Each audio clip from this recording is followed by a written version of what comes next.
Welcome to Dare to Soar with your host, Dr. RC. Dr. RC will empower, encourage, and strengthen you.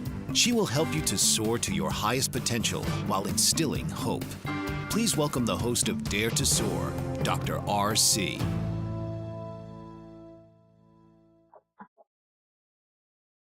Picture this: a coastal town battered by a cyclone, homes destroyed, families displaced, while rescue teams deliver food and water.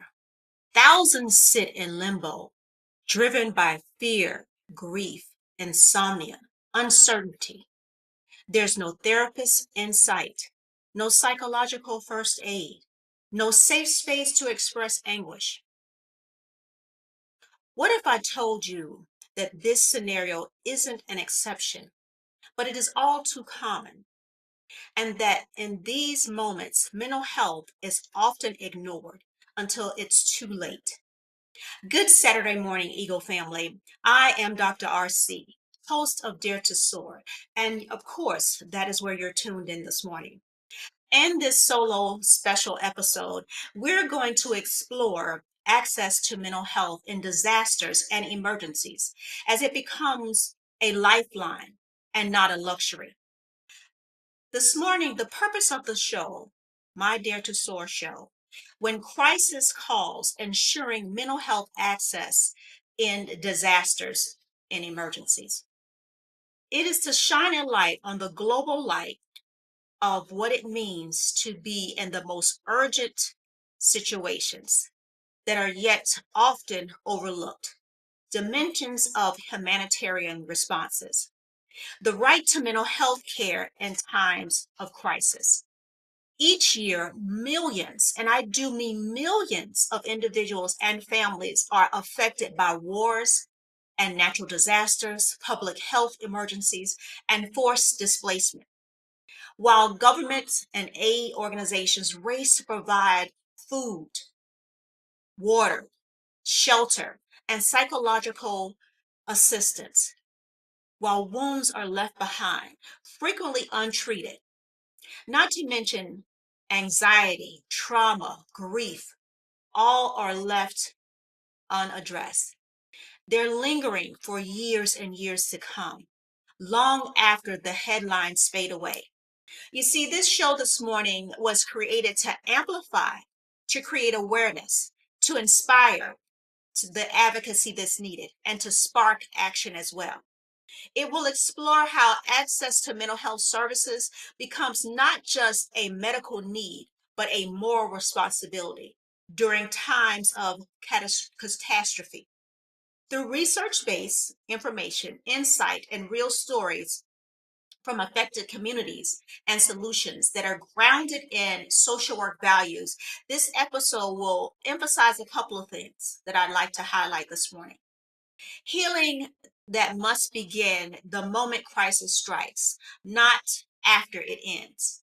Mental health care in the moment that human rights it is needed, not the privilege of stability. Collaboration, compassion, and cultural responsiveness, that practice is needed as well. And how essential it is to rebuilding hope and resilience. Listeners, I want you to walk away this morning with information that you will be informed with. I want you to be empowered, able to be equipped with actionable items, ways to have that you'll be able to make a difference. That is my hope as well. Whether it's through advocacy, education, or community support. You see, ultimately, this episode will serve as a call to your humanity, a reminder, if you will, that when the world shakes or breaks or even burns, what people need most beyond the rescue, it is to be seen, heard, and healed. That is my goal for this hour that you're going to spend with me today. Additionally, you may be asking yourselves, Dr. RC, why October? Why are you highlighting this? I'm so glad that that is a question that you have in your minds right now. So let me delve into that just a tad bit before it's soon to be time for a commercial break. You see, every October, the world pauses, if only for a moment, to recognize World Mental Health Day, which was actually recognized on yesterday, which was Friday, October the 10th, 2025, which we're in right now. An international observance established by the World Federation of Mental Health Organization, WHO, in other words. It serves as a global reminder that mental health is definitely essential to the overall life that we live each and every day, and what we face daily as well. You see, every person, regardless of where we live, and I do mean no matter where we live, it is important. We deserve to be recognized. We deserve to have access of care, and that care deserves understanding. But this year's theme for World Mental Health Day is access to services, mental health, catastrophes, and emergencies. And that's why I wanted to highlight this in particular today.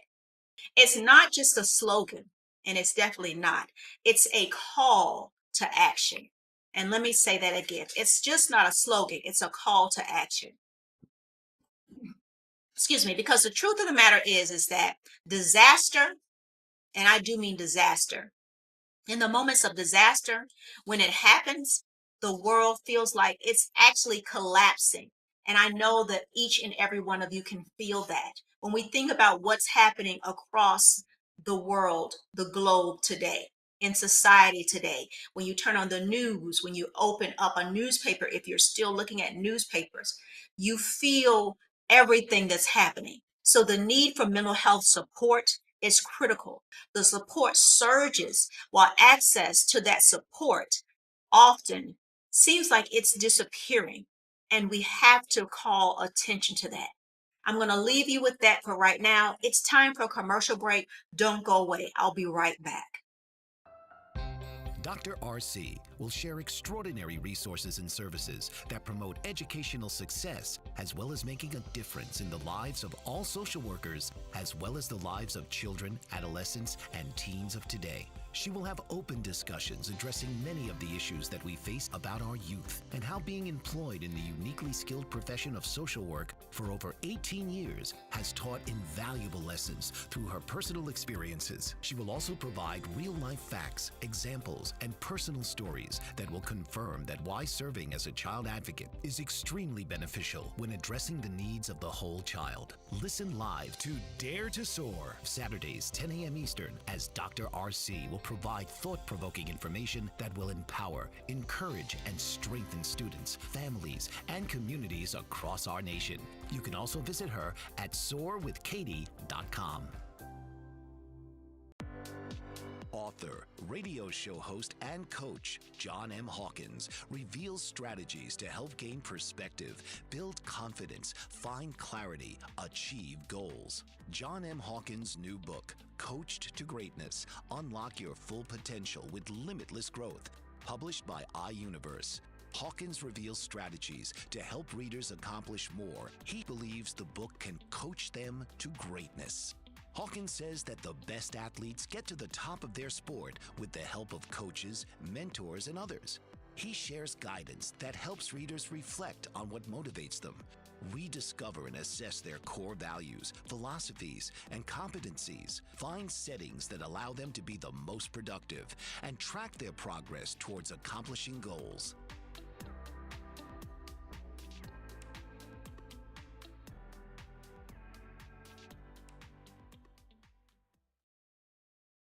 Welcome back and good Saturday morning, Eagle family. When crisis calls, ensuring mental health access in disasters and emergencies. That is the topic for this morning.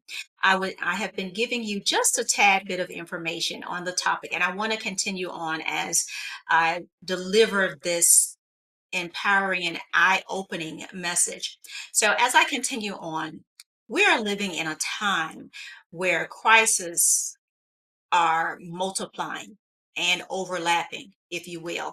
And once again, when we look at the news each and every day, or when we have daily conversations with our colleagues, our friends, our family members, or even our children, we can tell what's happening. You see, climate disasters are displacing entire communities. When we think about wildfires, floods, and hurricanes now occurring with unprecedented frequency, all of this is our reality. Conflicts and wars are uprooting millions, leaving invisible scars long after the physical ones heal. Pandemics, we've experienced that. It seems like several years, but we are still feeling the impacts of what took place during, the pandemic with our children, our communities as well. We're still reeling from those things. They've shaken global systems, leaving behind waves of anxiety and grief and burnout as well, and force migration, poverty, violence, as it continues to deepen emotional wounds in already vulnerable populations.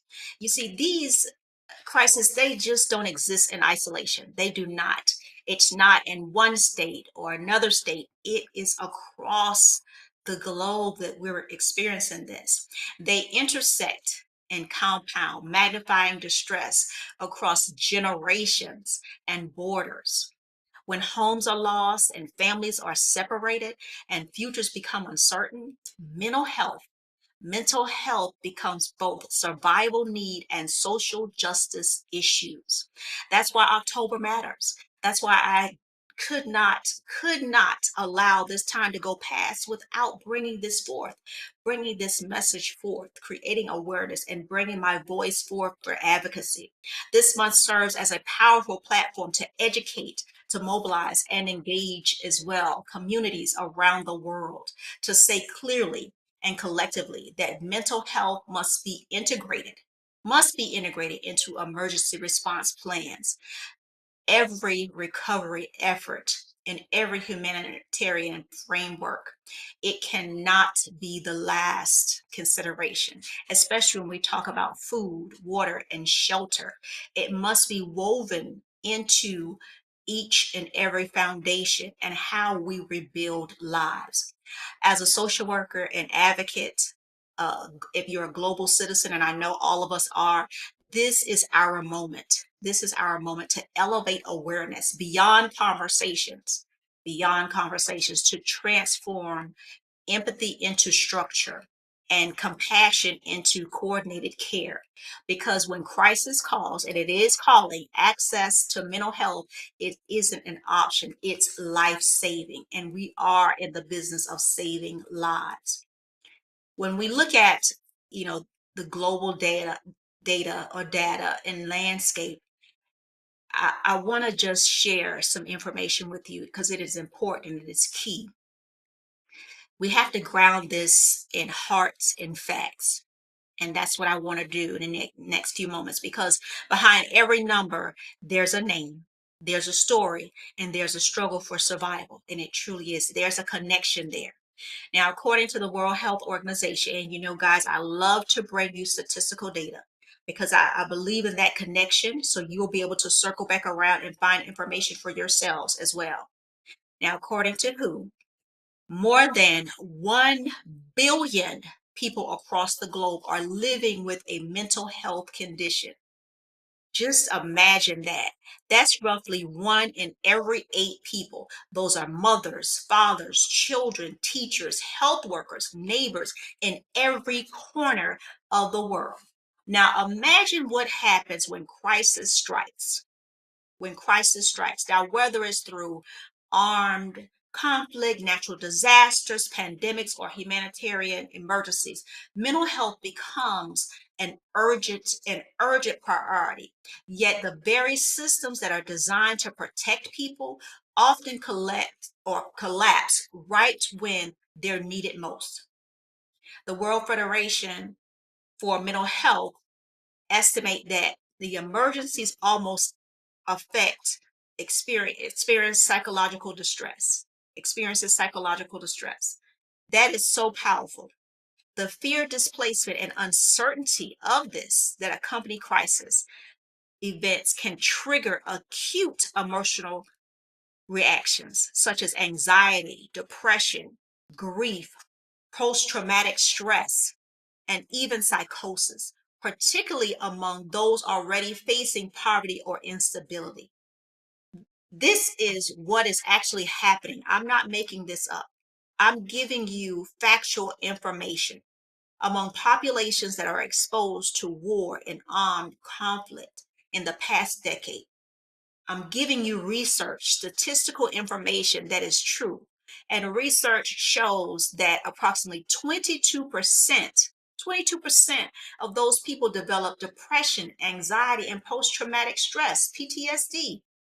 This is real stuff, bipolar disorder, or even schizophrenia.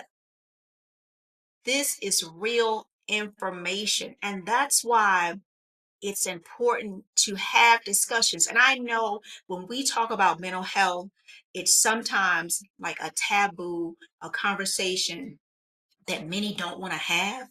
But information is power. Sharing is caring. And I know that's something that some people may back away from or shun. But when we share this information, it is powerful, creating awareness in your spaces, having that exchange, getting individuals to feel comfortable about receiving this information. That open dialogue creates that opportunity for people to open up about what they're feeling because it's all about comfortability and having individuals to feel like they're not being ostracized as well because it's all about oftentimes individuals don't share information because they feel ashamed and they're going to be looked at in a certain way if they're sharing that they're feeling a certain way. They don't want to be in isolation. And that's what it's all about. That's what it's all about.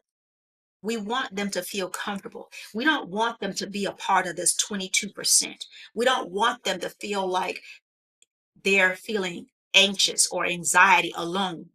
We want them to know that, hey, you are not alone and it's okay. I'm going to let you hold on to that. It's time for a commercial break. I'll be right back. Did you know that your beliefs create your entire reality, but it's the subconscious beliefs that do most of the creating? Belief shifter and life coach Shiraz can help you identify those limiting beliefs and eliminate them, often in a single session. Like it was almost instant, like I had relief right away. Creating better health, relationships, careers, and finances. Let Shiraz help you step out of safety and into awareness.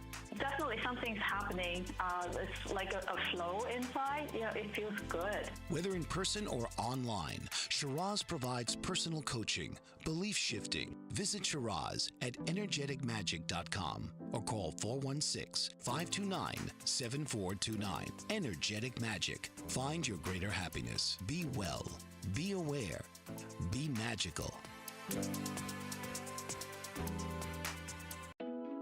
Are you struggling to care for elderly parents or a spouse? Do you wonder if being a caregiver is making you sick? Are you worried about taking time off work to care for elderly parents and balance work, life, and caregiving? Has caregiving become exhausting and emotionally draining? Are you an aging adult who wants to remain independent, but you're not sure how? I'm Pamela D. Wilson. Join me for the Caring Generation radio show for caregivers and aging adults, Wednesday evenings, 6 Pacific, 7 Mountain, 8 Central, and 9 Eastern, where I answer these questions and share tips for managing stress, family relationships, health, well-being, and more. Podcasts and transcripts of The Caring Generation are on my website, PamelaDWilson.com, plus my caregiving library, online caregiver support programs, and programs for corporations interested in supporting working caregivers. Help, hope, and support for caregivers is here on The Caring Generation and PamelaDWilson.com. Good Saturday morning, Eagle family. Oh, I am so excited that you all have returned. I feel your energy. I feel your energy. When crisis calls, we're talking about mental health access and disasters and emergencies. This is at times can be such a tough topic, but I wanted to share this information. I hope that you all have your tea, your coffee, or that water that you enjoy drinking. this conversation I know can be very tough. It can be fear, it can be stressful, but it is important, it is critical, and it creates awareness. I want to share some barriers with you concerning this topic this morning as well. So, I share these barriers with you, these barriers are to access, barriers that can create access. Some of the access I shared with you some things to look at when I talked about the scope, the global scope of that can cause you to not dive in or get what it is that you need that stands in the way at preventive ways. So while we call for that infrastructure loss, in many emergencies, the very structure that provides care can crumble, and it definitely can. Sometimes there's no rhyme or reason, but I want to try to bring some content or context behind that. Hospitals and clinics can be destroyed, potentially. Roads can be blocked. You know, there are times when supply chains or medications and medical equipment can be cut off. Imagine being on the front line as a social worker or a counselor trying to reach out to a family that's in distress. And these are actually things that can happen when your clinic is, destroyed. And if you're in a country where these things are possibility, or the space that you were getting those medications from, it is no longer or is non-existent, or the medication is no longer there, or there is a lack of workers that are there. Even providers that want to help, they don't have the tools or the access to the tools that they need. Resources, there are gaps in resources, crises that happen, public crisis that happen. They don't have the impact that they would normally have. Mental health practitioners and social workers often among those that are displaced or overworked or emotionally exhausted. That happens as well. In many developing nations, the ratio of mental health providers to citizens is already at an alarming low, and sometimes less than one psychiatrist to 100,000 people. This is the actuality that's happening during conflict or disasters. Those fewer professionals may not be able to service all the individuals. And the biggest is funding. The funding is not prioritized. There is a need, and Dr. RC is not saying that it's not. There is a need. There's still a need because we're talking about individual lives, but the funding is not there for the services to be provided. So herein lies the gaps. Then there's the stigma and cultural barriers. Even when help exists, there's a stigma, the silence, many who need it most. In some cultures, mental illness is still viewed as a weakness or a punishment or a taboo, as I mentioned to you earlier. People are told to be strong, pray harder, or move past it, or move on. Don't feed into it, or to ignore it. These are things that are still being said today. And I can tell you that this is truth because I hear it still in my profession, in the work that I do. During crisis, survival instincts to take over, and individuals often suppress or they deny their emotional pain, but therefore causing them to go untreated. And that leads to the trauma. And the trauma, it doesn't go away, it festers inside of them. So, as social workers, we know that cultural humanity is key. Humility is key, excuse me. It and bridging the gap, meeting people where they are. We have to meet individuals where they are. So we acknowledge that, being honest with them and talking to them in their language and tradition, providing understanding with interventions that honor them with dignity and not shame, because it's not about shame. You have to be respectful of individuals. And then there's social language. There's social and language barriers as well. Displacement creates communities and mixed languages, also customs and identities. You have to be respectful of all of these things. And then there's the digital divide. During the pandemic, if you can recall, the world learned the power of telehealth and virtual counseling, which was powerful. But in crisis zones, technology, it was a double-edged sword, if you will.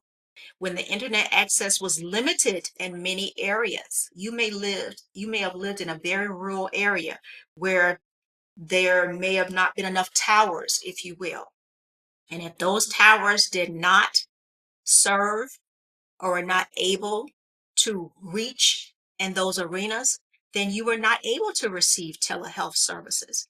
So therein lie opportunities that you didn't have, or lack of opportunities, if you will. But and then you have to rely on your smartphones. But once again, if you did not have the service, then you still did not have the opportunities. And then finally, policy gaps. Many humanitarian systems and national emergency frameworks still lack built-in mental health protocols. Mental health is often missing in disaster management policies, emergencies, funding packages, and recovery plans. All of these things are built in. We have to look at, and that's why it's so important to push federal government plans to have these things in place, because one thing is this: mental health is not going away. It is not. It is a part of our human makeup. Whether it's anxiety, depression, is not going away. And when we think about our children, and I can tell you this firsthand, our children as young as elementary school, I've seen it in children as young as kindergarten, experiencing anxiety. Can you imagine a child in kindergarten experiencing anxiety or even depression? Hold on to that. It's time for a commercial break. A child in kindergarten experiencing anxiety or depression. I'll be right back. It's time. Mike Zorek, a three-time California state champion in Greco-Roman wrestling at 114 pounds. Mike, blind since birth, was born in Hartford, Connecticut. He was a six-time national placer, including 2 seconds, 2/3, and 2/4. He also won the Veterans Folk-Style Wrestling twice at 152 pounds. In all these tournaments, he was the only blind competitor. Nancy Zorek, a creative spirit whose talents have taken her to the stage and into galleries and exhibitions in several states. Her father, a commercial artist who shared his instruments with his daughter and helped her fine-tune her natural abilities, influenced her decision to follow in his footsteps. Ms. Zorek has enjoyed a fruitful career doing what she loves. Listen Saturday mornings at 12 Eastern for the Nancy and Mike Show for heartwarming stories and interesting talk. What if there were a super tiny device that could diagnose the brain and is smaller than a single human hair? What if you could see inside the brain to help an epilepsy patient during surgery or to help the fight against Parkinson's disease? Dr. Patricia Broderick is proud to announce the Broderick Probe, a biomedical and electronic breakthrough. Imagine a probe to help with the understanding and potential cure of brain-related diseases. To learn more, listen live to the Easy Sense radio show with host Dr. Broderick. And to help support the Broderick Foundation, please go to EasySense.com and learn how, with your help, we can fight these horrific brain disorders. That's EasySense.com to learn more and help support the Broderick Foundation.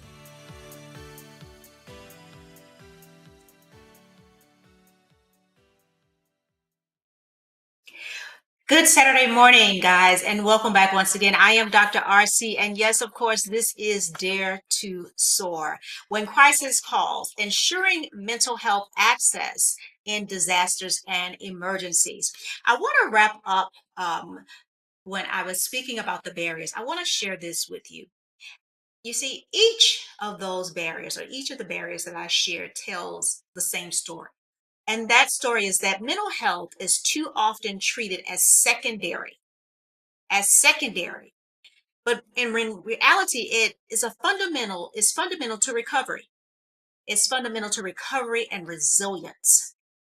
If we want to build a stronger community or stronger communities, we must ensure that mental wellness stands beside water and shelter and safety as a basic humanitarian necessity. Because guess what? As our nation, we can rebuild its roads and hospitals, but if our people are broken inside, true recovery never, ever begins. Because guess what? If we don't have people, how can our society function? Hold on to that as I move on. I want to share a story with you as I move on, a human voice story. You see, now that we've kind of explored some data and the barriers, I want to humanize this with a discussion because behind every statistic, as we know, there's a soul to navigate the storm. And I want to share a story. I was going to share more than one story, but I'm just going to share one story, a story of healing in the shadow of conflict in a dusty refugee camp. And I'm going to take it way back for you. In a dusty refugee camp in a Syria border, tents stretched out as far as the eye can see. Among them lives a 10-year-old girl whose eyes rarely meet anyone's as they gaze.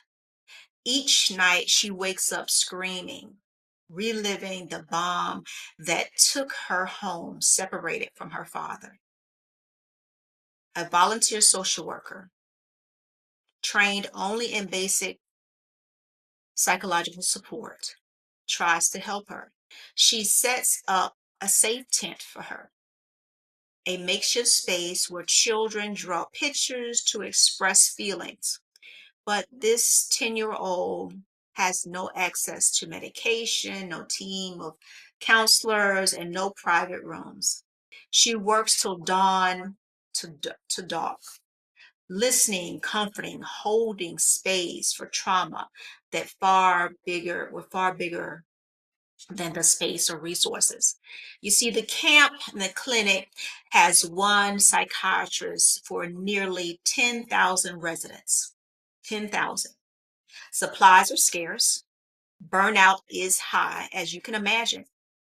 And yet, in that simple act of offering space, crayons, and compassion, this 10-year-old gives children something invaluable. And what it is a voice and a moment of peace.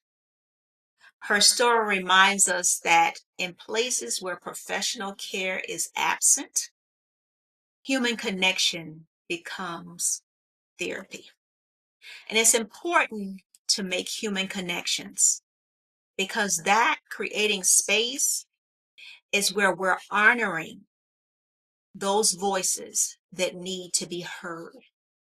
Those are opportunities where we're honoring individuals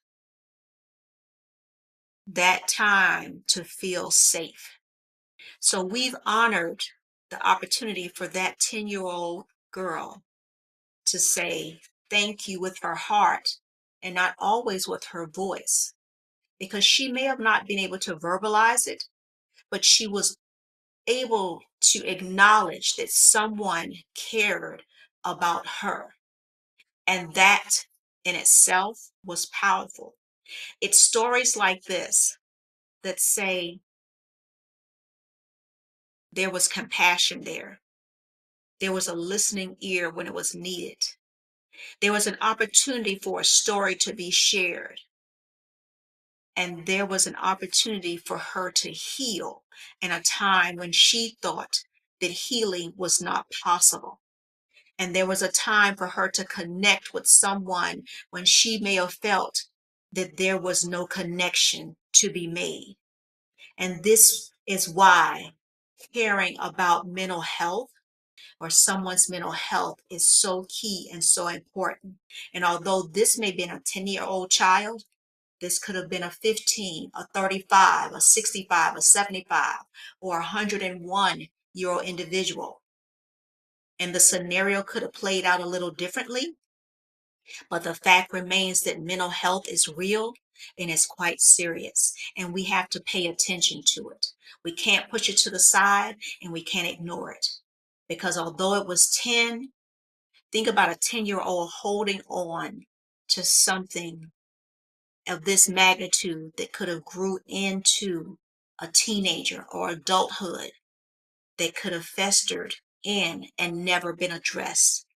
And imagine holding on to something like that until that was never addressed, and the impact it would have had holding on to that throughout those years. Guys, that's why awareness is key. Addressing issues and not ignoring, bringing awareness, having conversations is so vitally important.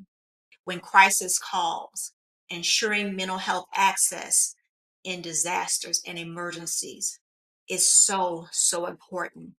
Advocating, using your voice, listening, just listening, sometimes just opening that door, letting individuals know that they're not alone. It is so, so important. I want to do a little exercise with you. I know that was probably a little deep conversation there. I want to take you into a little exercise as I've shared that story with you. I want you to now just take a deep breath. Just take a deep breath with me. And as you take that deep breath, I feel like we're going to go into a commercial break. And I'm not sure if I really want to go into that. As you take this deep breath, and we are. So I'm going to hold this until after commercial break. I want to do a little exercise with you, but I'm going to hold it for a commercial after the commercial break. So get ready, relax yourselves. Go ahead and get you another cup of coffee, tea, water, or just grab a friend. Make a quick phone call. We'll be right back after this commercial break. Author, radio show host, and coach John M. Hawkins reveals strategies to help gain perspective, build confidence, find clarity, achieve goals. John M. Hawkins' new book, Coached to Greatness, Unlock Your Full Potential with Limitless Growth, published by iUniverse. Hawkins reveals strategies to help readers accomplish more. He believes the book can coach them to greatness. Hawkins says that the best athletes get to the top of their sport with the help of coaches, mentors, and others. He shares guidance that helps readers reflect on what motivates them, rediscover and assess their core values, philosophies, and competencies, find settings that allow them to be the most productive, and track their progress towards accomplishing goals.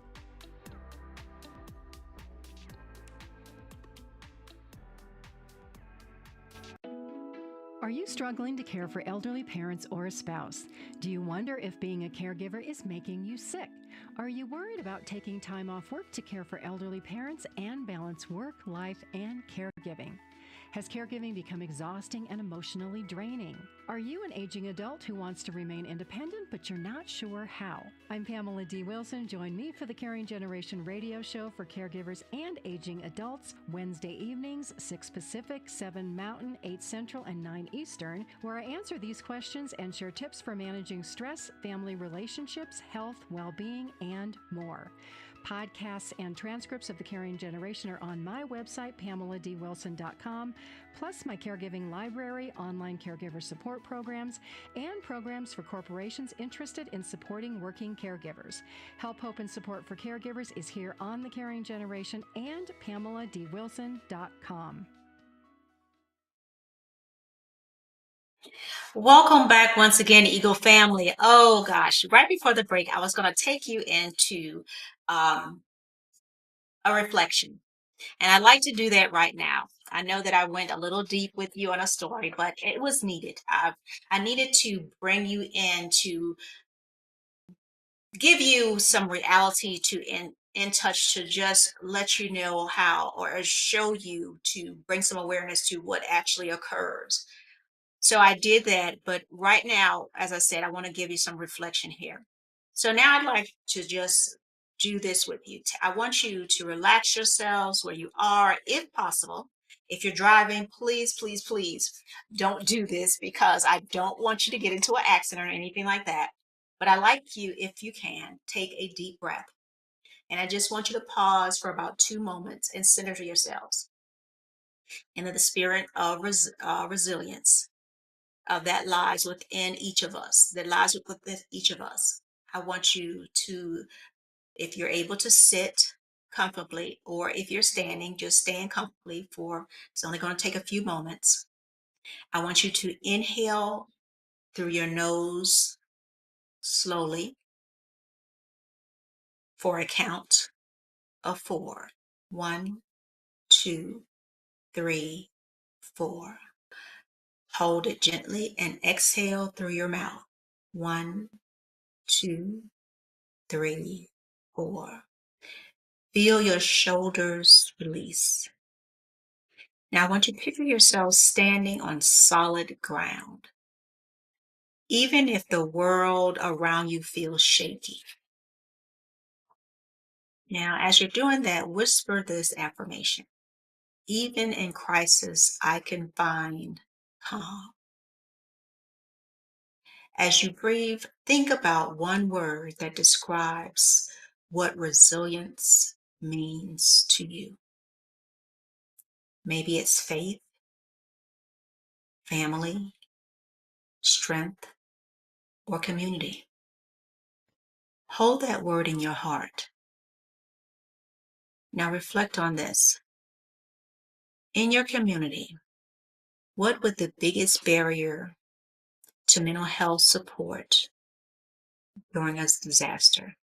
Is it stigma, distance, lack of resource, or perhaps silence itself?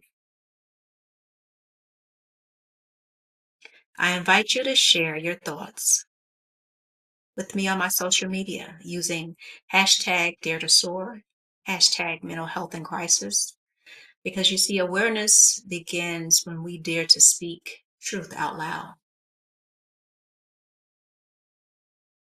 You can relax now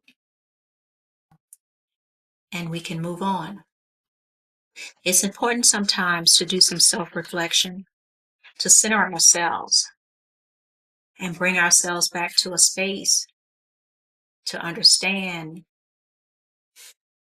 why we bring these subjects to the forefront, why our advocacy and why our awareness is so key, why we have reflective moments and having that understanding.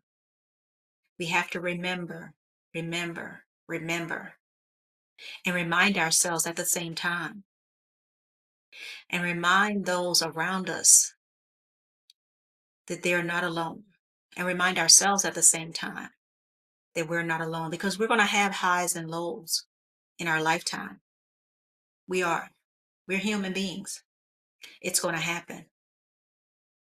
We're not built of steel. We're not built of iron. And we have to remember that it's okay if we pull one another up, because we may need to be pulled up ourselves. There's strength in numbers, and we have to remind ourselves of that as well. And these conversations are not taboo. It's okay to have them. And it's okay to listen as well. It's okay to share this information. And although we may not be the experts, individuals may not be the experts, it's okay to refer to an individual that is an expert. And it's okay to say that you're not the expert, but you're willing to give that information to someone who is. You don't want to, if you don't want to take it on yourselves, but to ensure that that individual who you may know that may need some help, to share that information with someone who is a trained professional, because you want that person to get the help that is needed, to get that guidance, to get that direction for the situation that they're in or coming across. I want to continue on and move on because my time is running very thin or very short as we continue on and transition. As we talk about the strategies and interventions, I want to flip the lens a little bit. So, how can we respond better? What does good look like when we're grounding, when the ground is still shaking? And the ground is going to shake. The ground is going to shake. Frameworks and humanitarian response. What is it? A layered pyramid, a care that ranges from basic safety information all the way to specialized clinic services. Do this on the air and the base. Restore safety routines and accurate information. We want to give accurate information. A simple must do actions. We want to do that integrated health services and mental health screenings, brief interventions, and mental health screenings. We want to give this information to individuals, just like I was just sharing with you. We want to ensure that we're providing that information that's accurate for individuals. Task shifting and train lay counselors. We want to give trusted information to community members, faith-based leaders, youth mentors, community health workers. We want to make sure to psychology, first aid, trained individuals in your community. Those are the individuals that we want to refer to those who are in need. Mobile and mental health individuals. These are the individuals that we want to ensure that are receiving the services that are needed. And this is easily researched to look in your communities to see what services are available for them. We want to definitely make sure that those services are readily available. Oftentimes, churches have services as well, your church communities. They are available and able to support as well. We don't want our individuals to go to individuals that are not trusted individuals. And why? Because we care about them. We want to ensure that they're receiving accurate and available services. It's time for another commercial break. Don't go away. I have a little bit more to share.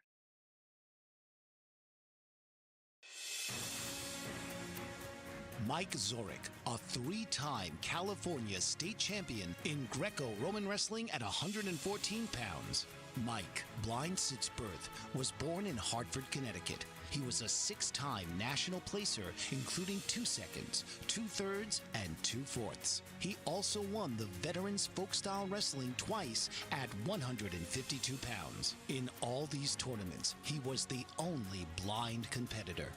Nancy Zorek, a creative spirit whose talents have taken her to the stage and into galleries and exhibitions in several states. Her father, a commercial artist who shared his instruments with his daughter and helped her fine-tune her natural abilities, influenced her decision to follow in his footsteps. Ms. Zorek has enjoyed a fruitful career doing what she loves. Listen Saturday mornings at 12 Eastern for the Nancy and Mike Show for heartwarming stories and interesting talk.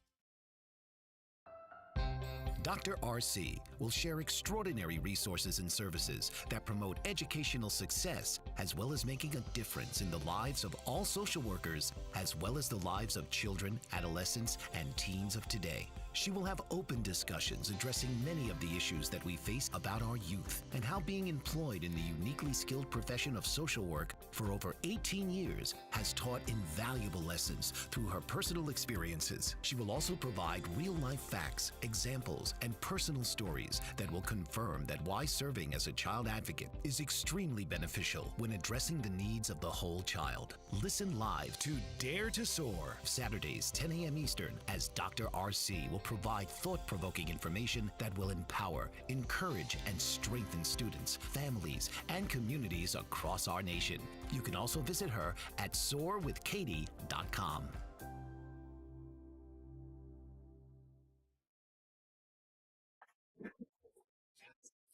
Good Saturday morning, Eagle family. Yes, it's me, Dr. RC, and this is Dare to Soar. As I wrap up this morning, I have a call to action as I'm transitioning for my last few moments. So here is my call to action. So we've looked at data, the barriers, some challenges as well. But now let's bring it home because we know awareness without action, it's just a conversation. And I just don't want to give you a conversation. So real change begins when each of us takes one courageous step forward. And this is a courageous conversation, so we have to put action behind it and move forward. Advocate locally and globally. That's what it's all about. Whether you're a social worker, educator, faith leader, or a community advocate, your voice truly, truly does matter. Contact your local representatives, your school boards, and policymakers, and ask them, how is mental health integrated into our disaster and emergency response plans? Is it, if it's not, help make it a priority, because we know by just looking across, our states, and when we look on the news worldwide, we're seeing the changes and the impacts that it's what's happening. And a lot of it is not positive. We're seeing the dynamics, that how the trajectory, how it's changing things. We want to encourage our school districts, our counties and our cities to include mental health and psychological supports in their preparedness frameworks alongside food and shelter and safety, because all of that's important, goes hand in hand together. Globally, join campaigns, lead world federations for mental health, quality rights initiatives, demand that mental health wellness be treated as a human right, because it is a human right. It's just not a privilege of peace. Remember that advocacy, it doesn't always require a title. It requires conviction, and it does. Support trusted organizations on the front line. You see, when disaster strikes, there are incredible, incredible organizations already doing this work, but they can't do it by themselves. There are voices that's needed. Consider supporting and partnering with agencies such as the World Health Organization, the International Federation, and the Red Cross, Red Crescent societies for children displaced, UNICEF, all of these agencies as well. You can volunteer, you can donate as well. Share your resources online. Join local peer support networks as well by sharing information. You don't need to be a therapist to make a difference by sharing information. Be a part of the solution by joining small groups, neighbors as well. Be a part of it. Share this information. It is important to do that. It takes all of us doing this together. It truly, truly does. Your voice counts. Your voice matters. It's all of us. Be willing to listen without judgment. Amplify marginalized voices. Call to commitment. That's what it's all about. It's important to do that.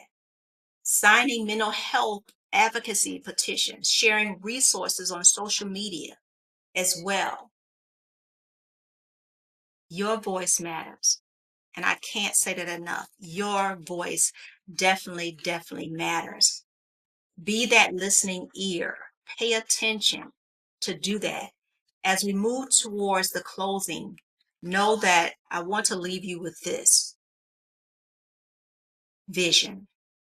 Not one of us, no voice should go unnoticed, because change begins with imagination. And imagination is the foundation of every movement that's ever transformed the world. And it truly does. You see, a vision for the future. Imagine a world where mental health is not treated as an afterthought, but as a heartbeat of every emergency. A world where every disaster plan were drafted in a small town or a global capital automatically includes mental health and psychological support alongside water, shelter, and food. Where the first question in a crisis briefing isn't just how many are injured, but also how many are in distress, and who are we caring for? That's what's important. Thank you so much for tuning in. That is my time. I am Dr. RC. This is Dare to Soar. Take care of yourselves and enjoy the rest of your week. Never be afraid to elevate to new heights as you spread your wings and dare to soar. Take care. This has been Dare to Soar with your host, Dr. RC. Come take a ride and soar to your highest level possible each week on Dr. RC's Dare to Soar.